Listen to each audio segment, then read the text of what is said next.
So you grew some onions and a lot of them turned out great. And then some of them look like this or look like this. So what do you do with onions like this and this that don't necessarily store well? Hi, my name is Rachel and welcome back to Auxhart Gardening.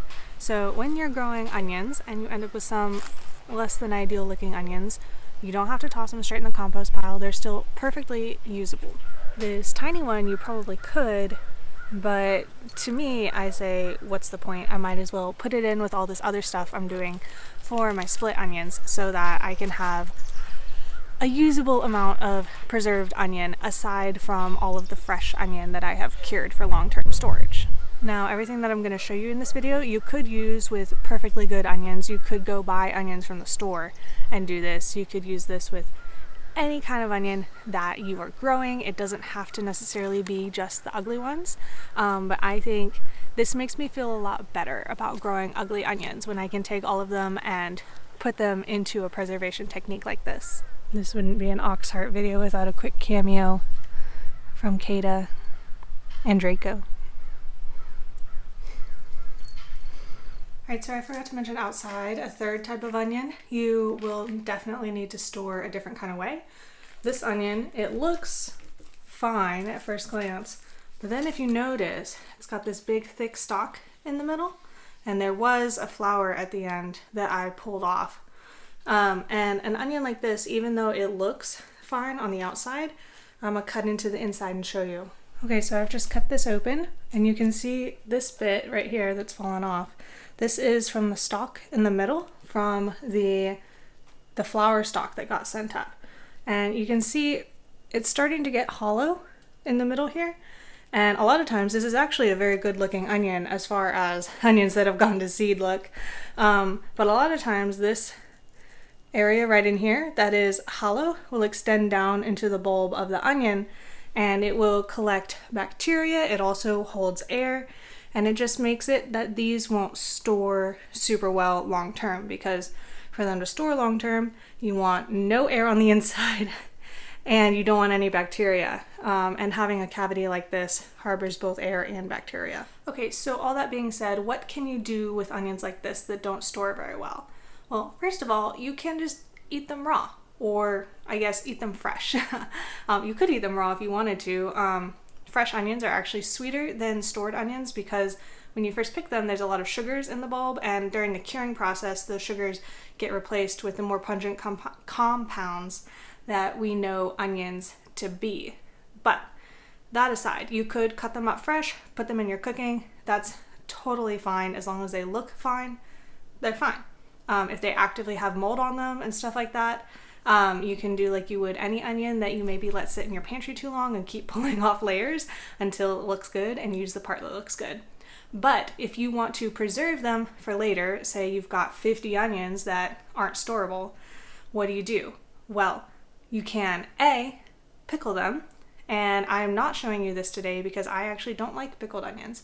So I'm going to link one of my favorite creators below to show you how to pickle things and ferment things. But what I'm going to show you today, it is super easy. I'm going to show you how to dehydrate your onions for dehydrated onion flakes and onion powder. The process is going to be the same for these up until the very end, wherein you get to decide if you want to keep your onions as flakes or grind them down into that powder.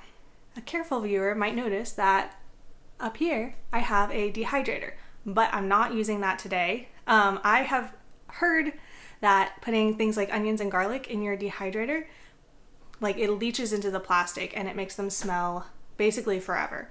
So what I'm going to do is I'm going to go back to the way that I used to do things before I had my dehydrator and continue to do things that way with my onions and garlic. All right, so here's the process. You're going to want to prepare your onions as if you were about to chop them for fresh use. So you want to peel off the skins, remove the stems and the roots and all the dirt, and make sure you have a nice clean onion to start with. If there's any bits that look moldy or they're getting a little squishy, go ahead and cut those parts off as well. Something cool that you can do with some of the cleaner looking cutoffs of these onions is save them in a freezer bag to put into veggie stock later. I've got a video about how to make your own veggie stock at home right up here. Once you've got your onions cleaned, you can go ahead and chop them into whatever shape you like. I'm going to dice mine, but if you wanted to do rings or strings or whatever, something like that, because of a specific use case you have in mind for dried onions of that shape, go right ahead. The process is going to work about the same no matter what shape you cut them into. The important part is that when we go to the next step and you're laying them flat out on a cookie sheet to go in the oven, that you can actually lay them all flat and that they are all similarly shaped and sized, because the size of the pieces that you have is going to determine how quickly they dry out. And if they are not all the same size, then you're going to find yourself picking out little ones that get done first and waiting a lot longer for bigger pieces to continue drying out. I'm going to go ahead and set my oven to warm for this. This is the lowest temperature setting that your oven has. Normally that's about 170 if your oven doesn't have a warm option. And I'm going to go ahead and pop this tray of onions into the oven and then prop it open with a hand towel. The reason I'm propping it open is so that there can be air circulation out of the oven. Remember, we are trying to get the moisture out. And if you seal the oven shut, then that moisture is not going to get out and your onions aren't going to dry as effectively. And you're just going to let this sit for probably several hours. I would go ahead and check it every hour or so until you notice that it's getting really close, and then check it more often.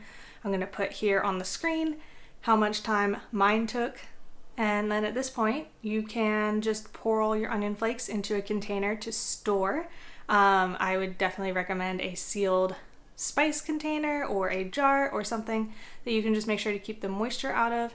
And it wouldn't be a bad idea to put something moisture wicking into this container, either a, what are they called, those silicate packets, or rice or something like that, to just make sure that it stays dry. If you want to move on to making them into a powder, I put mine into a spice/coffee grinder. I think it's the same thing, it was just marketed differently.